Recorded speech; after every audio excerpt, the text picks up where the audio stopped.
Before Iran became known globally as an Islamic republic, it was ruled for decades by a monarchy known as the Pahlavi dynasty. From the early 20th century, Iran was governed by kings called Shahs, who held near absolute power. The first, Reza Shah Pahlavi, came to power in the 1920s.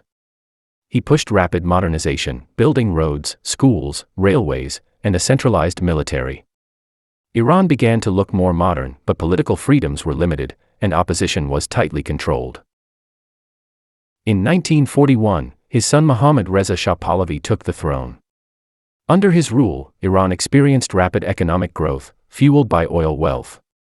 Cities expanded, Western lifestyles became visible, and in the 1960s the Shah launched the White Revolution, a reform program aimed at land redistribution, education, and industrial development. But modernization came at a cost. Political dissent was suppressed. The secret police, SAVAK, became infamous for surveillance and intimidation. Many Iranians also believed the Shah ruled with Western backing. By the late 1970s, Iran looked modern on the surface, but beneath it, anger, fear, and frustration were widespread. This was the Iran that Ayatollah Khomeini would eventually transform. Despite his power, the Shah's regime had serious weaknesses. First, political repression. Iran was not a democracy. Opposition parties were banned, criticism was dangerous, and the state relied on fear rather than consent. When legitimacy disappears, stability becomes fragile. Second, forced modernization. Westernization was pushed from above, often clashing with traditional and religious values.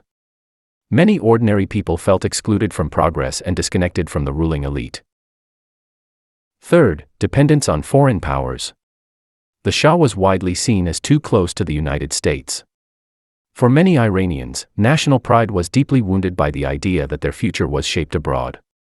By the late 1970s, different groups, Islamists, leftists, liberals, students, and workers, all opposed the Shah. They disagreed on ideology, but they shared one goal: the Shah must go.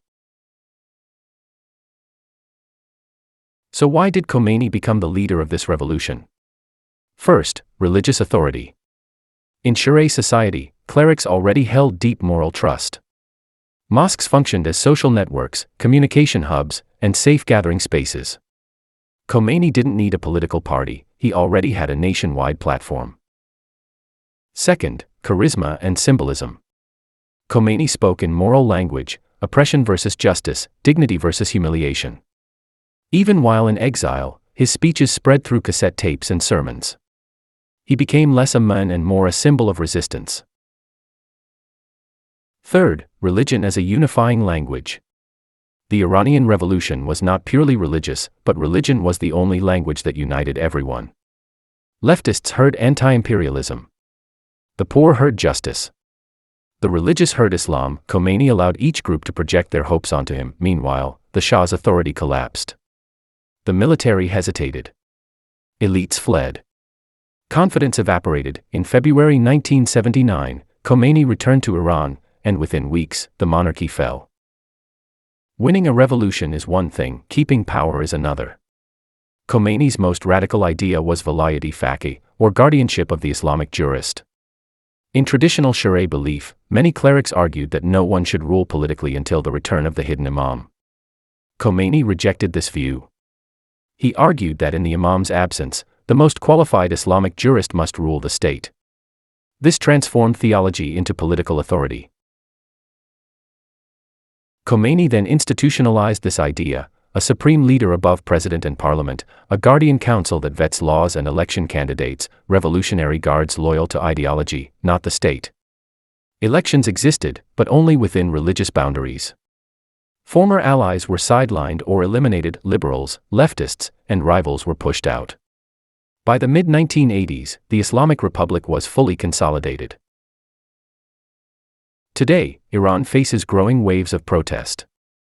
These protests are not aimed at an individual, but at a political and ideological legacy that continues to shape the country. First, many Iranians have grown increasingly critical of the system created after the revolution, particularly how it is maintained and enforced under the current supreme leader, Ayatollah Ali Khamenei. Second, religion as coercion. When religion becomes law enforcement, Through morality police, dress codes, and lifestyle control, faith turns into pressure. Many protesters are not rejecting Islam but rejecting compulsion. Third, economic pressure. Sanctions, corruption, and mismanagement have produced inflation, unemployment, and despair. Ideology cannot replace economic opportunity forever. Finally, a shift in protest language. Earlier movements demanded reform. Recent protests question the entire system, including the supreme leader and clerical rule itself. This marks a profound change.